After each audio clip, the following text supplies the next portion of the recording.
السلام عليكم ورحمة الله وبركاته. الحمد لله رب العالمين والعاقبة للمتقين، والصلاة والسلام على أشرف الأنبياء والمرسلين نبينا محمد وعلى آله وصحبه أجمعين ومن تبعهم بإحسان إلى يوم الدين، أما بعد.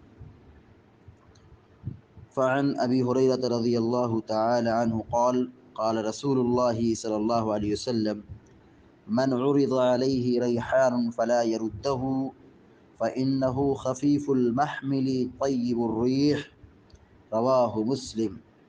ابھی آپ کے سامنے مسلم شریف کی ایک چھوٹی سی روایت پڑھی گئی ہے۔ سیدنا ابو ہریرہ رضی اللہ تعالیٰ عنہ حدیث بیان فرماتے ہیں کہ اللہ کے رسول صلی اللہ علیہ وسلم نے فرمایا: من عرض علیہ ریحان فلا یردہ، کہ جس پر خوشبو پیش کی جائے یا جس کو خوشبو دی جائے، فلا یردہ، تو وہ اسے واپس نہ کرے، لوٹائے نہ واپس کرے، یعنی اسے قبول کر لے۔ کوئی ہدیہ دے رہا ہے، خوشبو دے رہا ہے یا خوشبو لگا رہا ہے تو اسے قبول کرنا چاہیے، اسے واپس نہیں کرنا چاہیے۔ فَإِنَّهُ خَفِيفُ الْمَحْمِلِ، کیونکہ وہ غیر وزنی چیز ہے، ہلکی چیز ہے۔ اور آپ نے فرمایا طیب الریح، اور اس کی مہک پاکیزہ ہے، خوشبو اچھی ہے۔ خوشبو لگانا چاہیے، حدیث کا مطلب یہ ہوا خوشبو لگانا چاہیے اور خوشبو کا ہدیہ دینا چاہیے۔ اور اگر کوئی خوشبو دے رہا ہے تو اسے قبول کرنا چاہیے، واپس نہیں کرنا چاہیے۔ اللہ کے نبی صلی اللہ علیہ وسلم کا عمل دیکھیے۔ سیدنا انس بن مالک رضی اللہ تعالیٰ عنہ بیان فرماتے ہیں، صحیح بخاری کی روایت ہے، کہ ان النبی صلی اللہ علیہ وسلم کان لا یرد الطیب، نبی کریم صلی اللہ علیہ وسلم خوشبو کا ہدیہ واپس نہیں کرتے تھے۔ یعنی اگر آپ کو کوئی خوشبو دیتا تھا آپ اسے قبول کرتے تھے، اسے لے لیتے تھے، واپس نہیں کرتے تھے۔ اس میں پیارے نبی صلی اللہ علیہ وسلم کے اعلیٰ ترین اخلاق کا ذکر ہے کہ آپ صلی اللہ علیہ وسلم کو اگر ہلکی پھلکی چیز بھی دی جاتی، چھوٹی چیز دی جاتی، معمولی چیز دی جاتی، آپ انکار نہیں کرتے تھے، اسے قبول کرتے تھے۔ ہدیہ بڑے سے بڑا ہو، چھوٹے سے چھوٹا ہو، وہ ایک معنی رکھتا ہے، وہ محبت کا یہ نمونہ ہے۔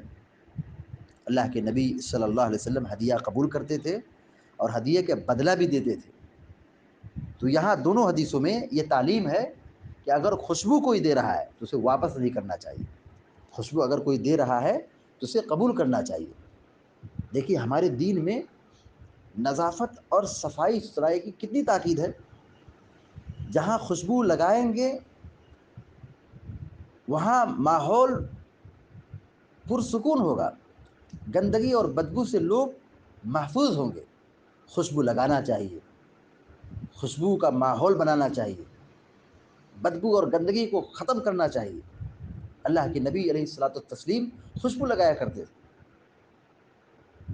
خوشبو کی آپ تعلیم دیتے ہیں، خوشبو کا لوگ آپ کو ہدیہ دیتے تھے، اور آپ نے یہاں تک کہا کہ اگر کوئی خوشبو دے رہا ہے تو لینے والے کی ذمہ داری کیا ہے کہ خوشبو کو قبول کر لے، واپس نہ کرے۔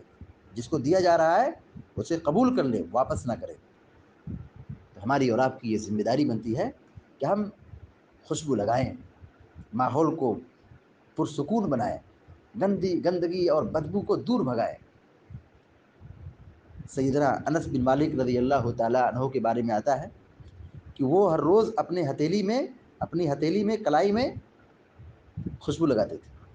کیوں لگاتے تھے؟ تاکہ جو مصافحہ کرے میرا ہاتھ کیا ہو؟ پاکیزہ ہو، میرا ہاتھ کیا ہو؟ خوشبودار ہو۔ یہ صحابہ اکرام کا طریقہ تھا، یہ اللہ کے نبی علیہ الصلوۃ والسلام کی سنتوں پر عمل کا جذبہ تھا۔ تو ہم خوشبو کا استعمال کریں، یہ بہت اچھی چیز ہے۔ اللہ رب العالمین سے ہم دعا کرتے ہیں کہ اللہ تعالی ہم سب کو آپ سب کو پیارے نبی صلی اللہ علیہ وسلم کی تعلیمات پر عمل کرنے کی توفیق عطا فرمائے، آمین یا رب العالمین۔ وصلی اللہ علیہ نبی محمد وسلم تسلیما کثیرا۔ السلام علیکم ورحمۃ اللہ۔